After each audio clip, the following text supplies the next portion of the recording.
നീ ആ ബിസിനസ് തുടങ്ങിയെന്ന് പറഞ്ഞപ്പോ ഞങ്ങൾക്കൊക്കെ വലിയ പ്രതീക്ഷയായിരുന്നു. നീ ഒന്ന് പച്ച പിടിച്ചാല് ഇവിടെ ആ മോഡലൊന്ന് നോക്കണമായിരുന്നു.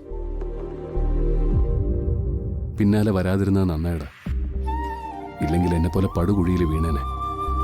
എടാ, എന്താ കാര്യം? കാര്യവും കാരണമൊക്കെ പിന്നെ പറയാം.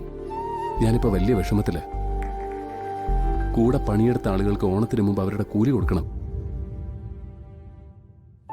നിനക്കറിയാലോ, എല്ലാരും പാവങ്ങളാ. എങ്ങനെയെങ്കിലും കുറച്ച് കാശുണ്ടാക്കണം. എടാ, ഒരു 10,000-50,000 രൂപയാണെങ്കിൽ അമ്മയുടെ അക്കൗണ്ടിൽ കാണും. അതൊന്നും വേണ്ട. അവരോട് ആരോടും കടം പറയാനും പറ്റില്ല. അത്രയ്ക്ക് വിശ്വസിച്ച് കൂടെ നിന്നവരാ.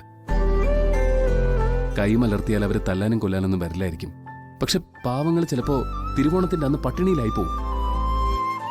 പിന്നൊരു 10 ജന്മം ജനിച്ചാലും ആ പാവം മാറ്റാൻ പറ്റില്ല. വേണു, ഈ ഒരു കാര്യത്തിന്റെ പേരില് ഹരി ഉണ്ണുന്നുമില്ല, ഉറങ്ങുന്നുമില്ല. അതുകൊണ്ട് കുറച്ച് കുറഞ്ഞ നിരക്കിൽ എവിടെന്നെങ്കിലും പലിശയ്ക്ക് പണം കിട്ടുമായിരുന്നെങ്കിൽ അത് ഞങ്ങൾ വന്നതിന്റെ ഉദ്ദേശം. കുറഞ്ഞ പലിശ എന്നൊരു പ്രയോഗം ഇപ്പൊ നാട്ടിലില്ല. പിന്നെ പരിചയത്തിൽ 1-2 പേര് FD ഇട്ടിട്ടുണ്ട്. അവരോട് ചോദിച്ചാ ബുദ്ധിമുട്ടാ. എന്തിനാ വെറുതെ റിസ്ക് എടുക്കുന്നേ? എന്നാലും ഞാനൊന്ന് ചോദിച്ചു നോക്കാം. എടാ, ഈ ചോദിക്കുന്നവരോട് പൊളിഞ്ഞു നിൽക്കുന്ന ബിസിനസ്സിലേക്കാണെന്നൊന്നും പറയണ്ട. നിന്റെ എന്തെങ്കിലും ആവശ്യത്തിനാണെന്ന് പറഞ്ഞാൽ മതി. ആ, ശരിയടാ, അങ്ങനെ തന്നെ പറയാം. അല്ല, നിങ്ങൾ ഇപ്പൊ തന്നെ മടങ്ങുന്നുണ്ടോ? കൊള്ളാം, പിന്നെ മടങ്ങണ്ടേ? വലിയ ബിസിനസ്സുകാരല്ലേടാ.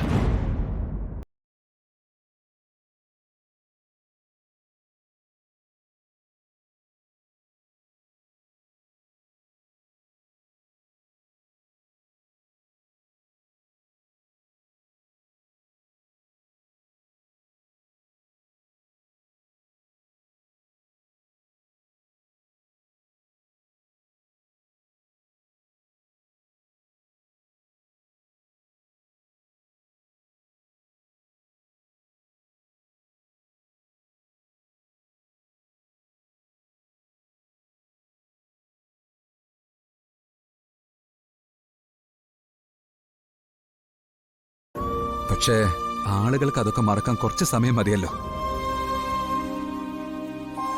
ഇവിടെ കുറച്ചാൾക്കാർ പറയുന്നത് കേട്ടു, രാജ്യം കീഴടക്കാൻ പോയിട്ട് നിന്റെ കൂട്ടുകാരൻ തോറ്റുപോയിന്ന്. പോട്ടറ,